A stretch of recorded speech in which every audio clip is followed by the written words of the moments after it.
Hi friends, আসসালামু আলাইকুম। আপনারা সব কেমন আছেন? আশা করি ভালোই আছেন। চলো আজকে আমি একটা নতুন রেসিপি নিয়ে এসেছি, আপনাদের সাথে শেয়ার করছি। দু টাইপের বেগুন ভাজা রেসিপি করবো, একটা সুজি দিয়ে আর একটা নর্মাল মানে ফ্রাই ইউনিক তৈরি গেছে। চলো, একটা মোটা আর একটা পাতলা কেটেছি। নুন আর হলদি পরিমাণ মতো দিয়ে দেবো। তারপরে কাশ্মীরি লাল লঙ্কার গুঁড়ো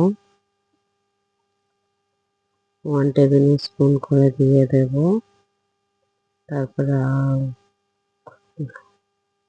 আদা রসুন আর শুকনো লঙ্কা পেস্ট 3টে একসাথে করে নিচ্ছি, 1 টেবিল স্পুন করে দিয়ে দেব। যেটা আমি সুজিতে ভাজবো ওতে একটু ভিনিগার দেব, যাতে টেস্টটা খুব সুন্দর আসে।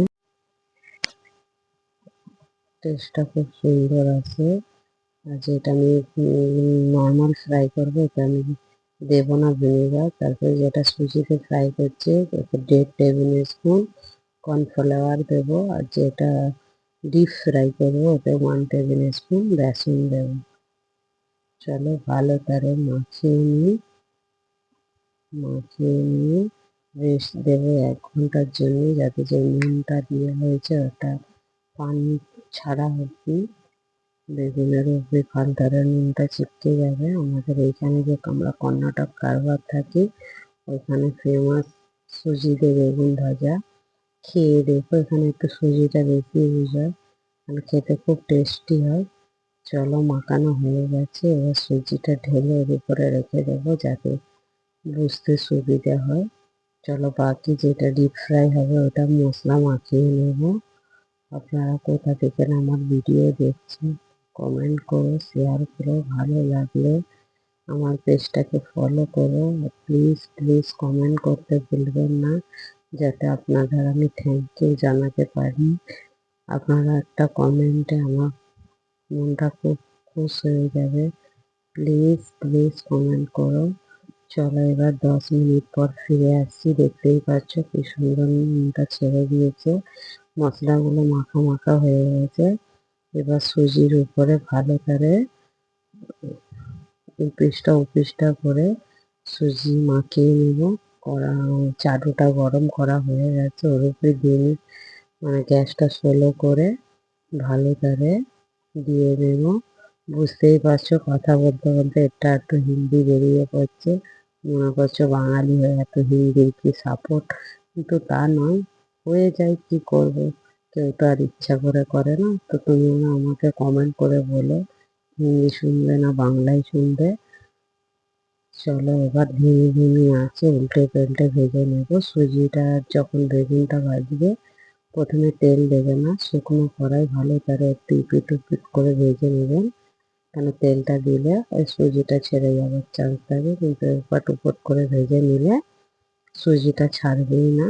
দেখতেই পাচ্ছ আপনি, খুব সুন্দর কেচিং কেচিং হয়, খেতে খুব সুন্দর লাগে।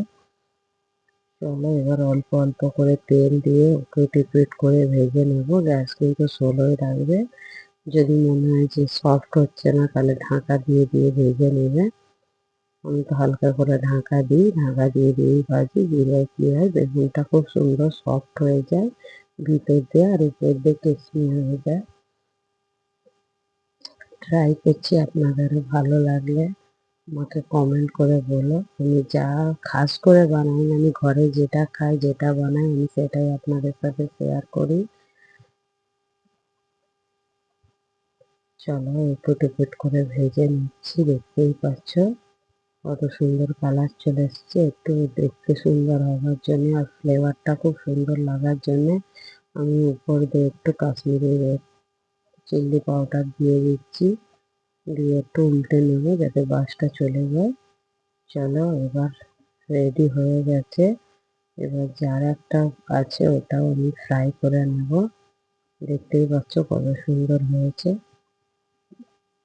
চলো, এবার দেখতেই পাচ্ছ নুন ফুন ছেড়ে দিয়েছে, মাখা মাখা হয়ে গেছে।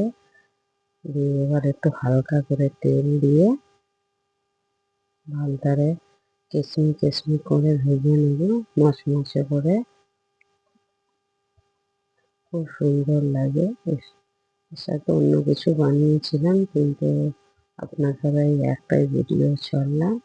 লাঞ্চের জন্য আমি বানাচ্ছি, আপনারা লাঞ্চ ডিনার সব কিছুর জন্য কেউ মেহমান এলে আপনারা করে খাওয়াতে পারেন। দেখতেই পাচ্ছ কত সুন্দর লাগছে। ঢাকা দিয়ে দিয়ে ভেজে নেব। ভালো লাগলে কমেন্ট করো, শেয়ার করো। আল্লাহ হাফেজ।